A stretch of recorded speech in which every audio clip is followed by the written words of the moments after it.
दोस्तों, क्या कभी आपको पेशाब करते समय जलन, बार बार पेशाब आने की समस्या या नीचे पेट में हल्का दर्द महसूस हुआ है?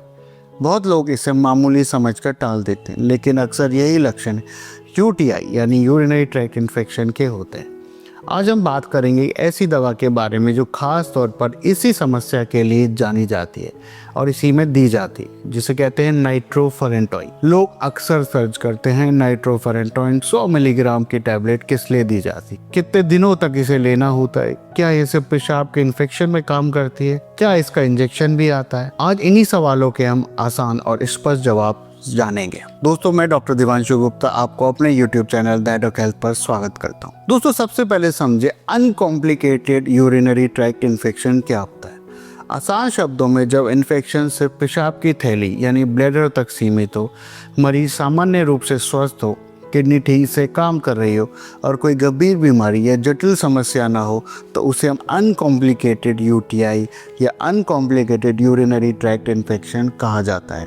इस अनकॉम्प्लिकेटेड यूटीआई में आमतौर पर जो लक्षण आते हैं उसमें पेशाब में जलन होना, बार बार पेशाब आना, हल्का दर्द जैसे लक्षण हैं, लेकिन तेज बुखार, पेट में जोरदार दर्द या पूरे शरीर में कपकपी जैसे गंभीर लक्षण नहीं होते। अगर इन्फेक्शन किडनी तक फैल जाए या मरीज की स्थिति पहले से जटिल हो तो एक कॉम्प्लिकेटेड यूटीआई कहलाता है। अब आते हैं मुख्य सवाल पर, क्या नाइट्रोफेरेंटोइन सिर्फ पेशाब के इन्फेक्शन में ही काम करती है? जी हाँ, लगभग पूरी तरह से इसका उपयोग मुख्यतः यूरिनरी इन्फेक्शन, खासकर अनकॉम्प्लिकेटेड ब्लैडर इन्फेक्शन में ही किया जाता है। यह दवा शरीर में अवशोषित होकर सीधे पेशाब में अधिक मात्रा यानी उच्च मात्रा में पहुंचती है और वही बैक्टीरिया को मारती है। लेकिन खून, फेफड़े, गला, त्वचा या पूरे शरीर के गंभीर संक्रमण में यह प्रभावी नहीं मानी जाती।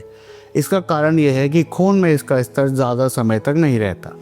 इसलिए अगर किसी को निमोनिया, टाइफाइड, गले का इन्फेक्शन या बड़ी आंत का संक्रमण है तो यह दवा काम नहीं करेगी। यही वजह है कि मेडिकल गाइडलाइंस इसे केवल लोअर यूरिनरी ट्रैक्ट इन्फेक्शन यानी कि पेशाब का जो रास्ता है उसके निचले भाग के लिए, यानी कि जिसमें बेसिकली पेशाब की थैली आती है, उसके लिए ही रिकमेंड करती है।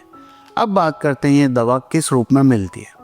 नाइट्रोफेरेंटोइन आमतौर पर टैबलेट या कैप्सूल के रूप में उपलब्ध है। कुछ जगहों पर इसका लिक्विड फॉर्म भी यानी सिरप फॉर्म भी आता है।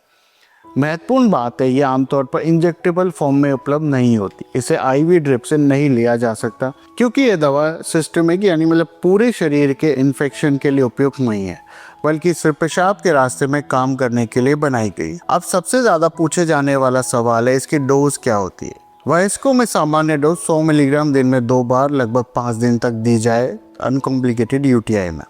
कुछ पुराने फॉर्म में 50 मिलीग्राम दिन में 4 बार भी दिया जाता था, लेकिन सही डोज आपकी उम्र, वजन और किडनी की स्थिति पर निर्भर करती है। इसलिए खुद से मेडिकल स्टोर से दवा लेना शुरू नहीं करें। और हाँ, 2 से 3 दिन में राहत मिल जाए तो कोर्स ख़त्म नहीं करना है। अधूरा कोर्स बैक्टीरिया को मजबूत बना देता है। डॉक्टर ने जिस अवधि तक दवाई लेने के लिए कहा है तब तक आपको दवाई ज़रूर लेनी है। अगला सवाल है कि इसे लेना कैसे चाहिए। इसे खाना खाने के बाद लेना बेहतर माना जाता है ताकि जी मिचलाना कम हो।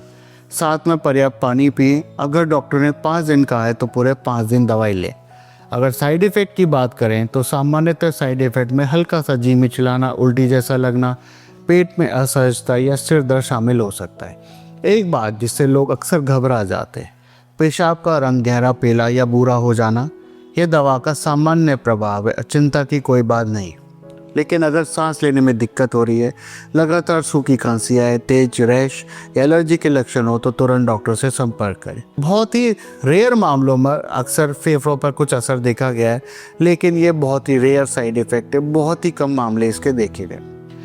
किडनी की समस्या वाले मरीज में इसका उपयोग सावधानी से किया जाता है। अगर किडनी ठीक से काम नहीं कर रही है तो दवा पेशाब में पर्याप्त मात्रा में नहीं पहुंचेगी और असर कम हो सकता है। इसलिए डॉक्टर अक्सर किडनी फंक्शन टेस्ट देखकर इसे लिखते हैं। प्रेगनेंसी को लेकर भी सवाल बहुत आते हैं। शुरुआती और मध्य गर्भ अवस्था में डॉक्टर की सलाह से इसे दिया जाता है। इसे अपेक्षाकृत सुरक्षित माना गया है, लेकिन प्रेगनेंसी के अंतिम हफ्तों में यानी लास्ट ट्राइमेस्टर में इसे अवॉइड किया जाता है। इसलिए बिना सलाह के इसे लेना बिल्कुल सही नहीं है। एक और रोचक तथ्य, ये दवा नई नहीं है। कई दशकों से उपयोग में होने के बावजूद आज भी ये पेशाब के इन्फेक्शन में असरदार है। इसका कारण है इसका टारगेटेड यूज़। जब एंटीबायोटिक का सीमित और सही उपयोग होता है तो रेजिस्टेंस कम बढ़ता है, और यही वजह है कि ये आज भी कई बैक्टीरिया पर काम कर रही है। अगर किसी को बार बार यूरिनरी इन्फेक्शन हो रहा है तो कुछ खास परिस्थितियों में डॉक्टर कम डोज कुछ समय के लिए दे सकते हैं, लेकिन यह केवल विशेषज्ञ की निगरानी में ही किया जाता है। तो निष्कर्ष क्या है? नाइट्रोफेरेंटोइन एक विशेष एंटीबायोटिक है जो मुख्य रूप से केवल यूरिनरी ट्रैक्ट इन्फेक्शन यानी कि पेशाब के इन्फेक्शन, खासकर ब्लैडर यानी पेशाब की थैली के इन्फेक्शन में उपयोग की जाती है। यह पूरे शरीर के अन्य अंगों में के इन्फेक्शनों में काम नहीं करती, इसलिए सही बीमारी में सही दवा का चयन बेहद ज़रूरी है। याद रखिए, पेशाब की जलन को हल्का ना लें, लेकिन एंटीबायोटिक को भी सामान्य दर्द की गोली की तरह ना लें। सही जांच, सही सलाह और पूरा कोर्स, यही सही इलाज है। अगर ये जानकारी आपको उपयोगी लगी हो तो इसे ज़रूर शेयर करें ताकि लोग सही दवा के बारे में सही जानकारी पा सकें। दोस्तों, मैं doctor Devanshu Gupta, critical care specialist, Jaipur में कार्यरत। मुझसे संपर्क करने के लिए आप ऊपर दिए गए नंबर पर व्हाट्सएप कर सकते हैं या मुझे कॉल कर सकते हैं। मिलते हैं अगली कहानी के साथ, तब तक सुरक्षित रहिए। धन्यवाद।